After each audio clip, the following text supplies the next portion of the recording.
It's a strange sight, isn't it? A crowd of thousands chanting in unison, faces painted, hearts pounding over a ball crossing a line. And yet, you feel nothing. While the world seems possessed by sports scores, celebrity drama, and viral trends, you're left wondering, what's the big deal? If you've ever felt like the only one not hypnotized by the latest obsession, you're not lost. You're awake. Rejecting the mainstream isn't a flaw. It's a feature of a mind wired to think deeper.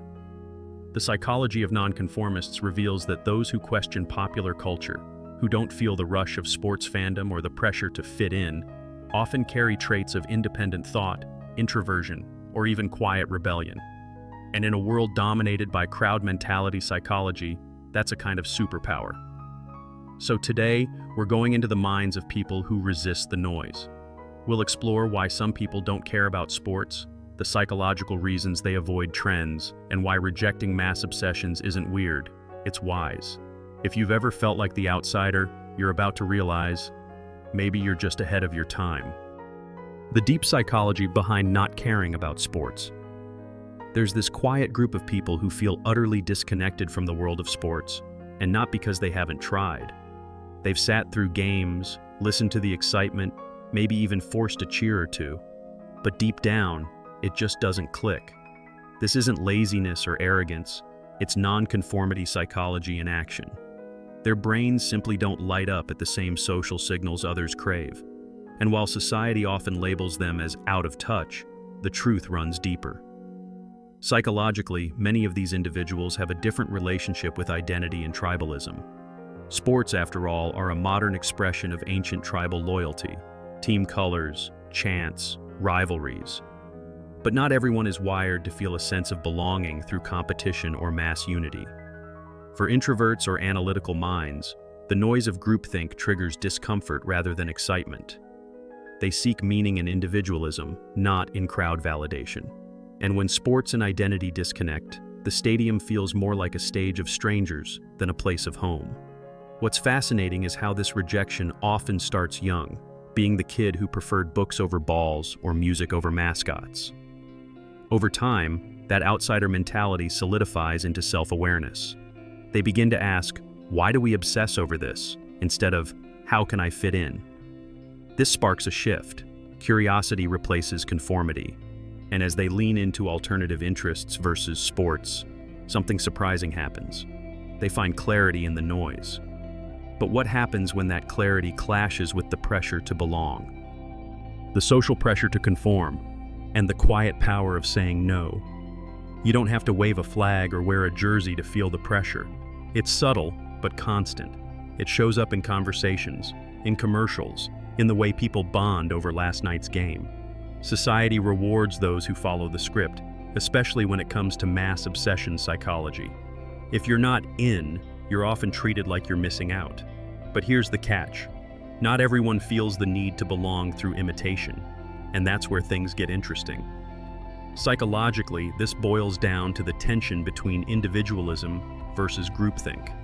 For some, social belonging comes from shared passions. For others, it comes from staying true to themselves. Those who resist herd mentality often do so at a cost. They might feel isolated at times, left out of the loop. But they're also the ones who develop stronger self-definition. Instead of borrowing identity from the crowd, they create their own. And ironically, that kind of confidence tends to attract others who are also quietly different. By the way, if you're nodding along so far, you might want to hit like or sub. It helps more curious minds find this. Want an example? Think of someone who skips the big game to work on their side project, write music, or dive into a philosophy book. That's not rebellion for rebellion's sake, it's alignment with personal values. This kind of nonconformity psychology shows that saying no to trends isn't about being contrary, it's about protecting your mental bandwidth. And once you realize the crowd doesn't define you, a whole new world of freedom opens up. But what does that freedom actually look like in everyday life? When someone says they don't care about sports, people often assume they're just bored or disconnected. But in reality, their energy isn't missing, it's redirected. Those who reject mainstream entertainment often dive deep into niche passions, indie films, obscure books, long-form podcasts, or building something from scratch. These aren't just hobbies, they're anchors of identity. Where the crowd seeks stimulation in noise, these individuals find meaning in depth. This isn't about being too cool for popular culture. It's about tuning into a different frequency. There's a kind of quiet joy in exploring what most people overlook. Whether it's learning to play an instrument, researching ancient history, or building a tiny garden in a city apartment, these pursuits offer a kind of fulfillment mass trends rarely deliver.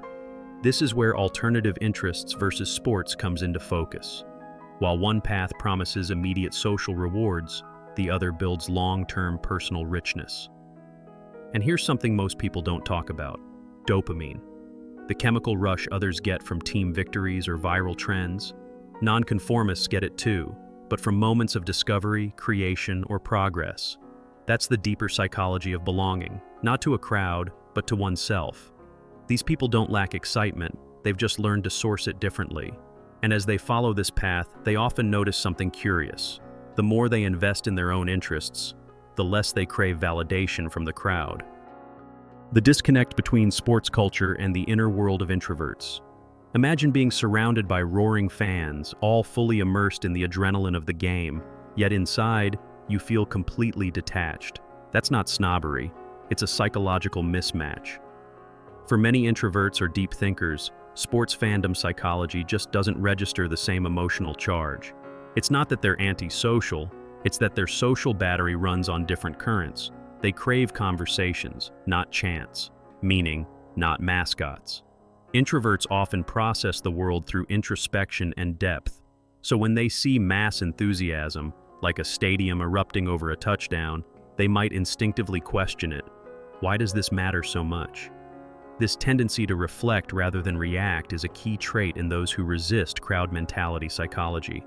For them, the energy of the group can feel overwhelming, even alienating, and so they retreat, not out of disinterest, but out of self-preservation. Silence, after all, is where they recharge. What makes this more interesting is that many introverts have strong emotional lives, but they express it in different ways. Instead of yelling at a referee, they might get deeply moved by a line in a novel or a single melody in a song. Their sense of identity isn't tied to team loyalty, but to internal resonance. That's why the disconnect between sports and identity isn't about rejecting joy, it's about finding it elsewhere. And once that truth becomes clear, another question emerges. If not belonging to a team, then where do they find connection? Redefining belonging. Finding connection beyond the crowd. Here's the thing no one tells you. You don't need to follow trends to feel connected. Just because someone isn't part of a fan base doesn't mean they're alone. Those who resist herd mentality often find their tribe in quieter, more authentic ways. They connect over shared values, creative projects, deep conversations, or even solitude. It's not about numbers, it's about depth, and that's what makes their sense of belonging feel real. Psychologically, this rewrites the typical script around dopamine and social belonging. Instead of needing external cheers and collective wins, these individuals get their hit from personal growth, honest relationships, and discovering kindred spirits who also walk the unbeaten path. Online communities, indie meetups, niche forums, these are the new teams for nonconformists. Places where no one cares whether you know the league standings, but everyone cares about what you think, create, or question. And in this way, the psychology of nonconformists teaches us something powerful. Connection doesn't require conformity. In fact, sometimes the more you embrace your uniqueness, the more authentic your relationships become. So while the crowd is busy chasing the next big hype, the outsider is building something that lasts. And that's where the real game begins. So what if not caring about sports or pop culture or whatever the crowd is chasing this week isn't a flaw, but a feature? What if rejecting mass obsessions is actually a sign that your mind is tuned to a different kind of intelligence? One that values purpose over popularity, reflection over reaction, truth over trend. Maybe you've spent years feeling like the odd one out at parties, nodding along to conversations about teams or TV shows you don't follow. But now you know, you're not disconnected. You're connected differently. And that difference? It's your power. The psychology behind your disinterest reveals a depth the world needs more of. So instead of trying to fit into someone else's tribe, Build your own.